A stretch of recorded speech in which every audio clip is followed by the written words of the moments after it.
Energy and data are the major currencies of our lives today. Over the last couple of decades, we've seen data going from being wired to becoming wireless. And this has helped democratize access to information. Can we do the same thing with energy? Can we send energy when we want, where we want, and as much as we want? And in the process, eliminate the last wire. If we could do this, the possibilities would be endless, from Earth to space. I'd like to tell you about our dream of wireless energy transfer today. It starts with something we are all familiar with, waves. So waves are very essential to our lives. You can hear this talk because of acoustic waves. You can see this talk because of a certain kind of electromagnetic waves called light. And the odds are, if you're watching it on the internet, you're using some sort of wireless connectivity that relies on wireless and RF waves. If you have two waves that have the same frequency and are going up and down, and they come together in some point in space, they will add and make a wave that's twice the height, but carries 4 times the energy. Now, if the same two waves come together at some other place in space, but one is running half a period late, they cancel, and you get very little energy, practically no energy. This is the basis for a process that has been known for a long time. It's called interference. The idea here is that if you go and sit at the edge of a pond and take both hands and put them in the water and move them up and down, each hand makes a wave. But because of the interaction of these waves, there will be some directions where you get more energy, and there are some directions that you will get less. Can we make it go only in one direction? Well, you need more hands. And they have to go perfectly synchronized. But if you do that, what happens is that most of your energy starts traveling straight down. Now, this is a remarkable thing, because if you think about each one of those little hands, each one of those little sources, they would send energy all over the place. But when they work together, the result is that the energy is going mostly in one direction. Now, if the timing was the reason for this happening, maybe we can play with it, maybe we can mess with it and see what happens. So what if each one of these sources goes a little bit after the one next to it? So in that case, what happens is that these waves start going in different directions, and you can change that direction purely by controlling timing and nothing else. Now, this makes it possible to change this direction without any mechanical movement, so it can be almost instantaneous. You can go even farther.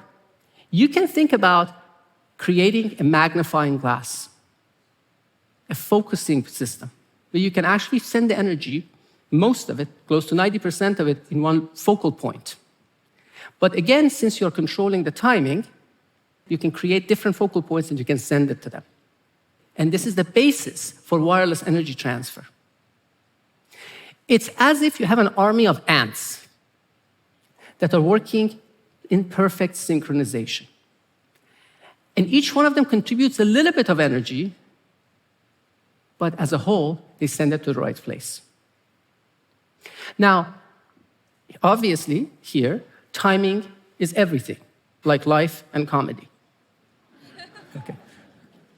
So we've taken this concept and we've built these electronic chips, integrated circuits, that each one of them generates a little bit of power, but again, as a group, they are designed to work in perfect synchronization and drive these little antennas that transmit the energy. Now, this army of ants, or army of antennas, is working together to create those focal points of energy. And what I will show you next is some examples of how that actually operates. So what you have here, for example, is a generator unit that's sending power wirelessly to the two receivers. And here the point is to see how well defined these focal points are. That LED panels basically is receiving that power and showing it. So you can see energy is going only where it needs to go and nowhere else. You can take this and put one of these generators on the ceiling of your conference room or your living room and transmit energy to various devices that need energy. Now, this generator on the ceiling is going to power a light bulb. Now, as we move the light bulb, what happens is that you see that there's no energy in the new location, but the system finds it, tracks it, and sends it to the new location. And you can see that it dynamically tracks it back and forth. You can use this to send energy to one light bulb, or to the next one, or to both of them at the same time. Now, you can use something like this, for example, to power a drone. This is a battery-less drone that's being purely powered by that generator facing up from the bottom. And it can also use the same tracking approach to track the drone. So now that we know that we can send energy wirelessly, the question is, how far can we go? Really, how far can we go? Could we put photovoltaics in space, solar panels in space, and collect that energy and send that wirelessly to Earth? This is not a new idea. The first time it was mentioned, it was in a short story, science fiction story, by Isaac Asimov from 1941. And what I love about this story is that it's about a self-conscious robot. And the human is describing this idea to the self-conscious robot, after which the robot says, "Do you expect me to believe such a far-fetched, crazy notion? What do you take me for?" The first question, almost always is asked, is that, why do you want to put your solar panels in space? Why don't you put them up in the desert and be done with it, right? Few reasons.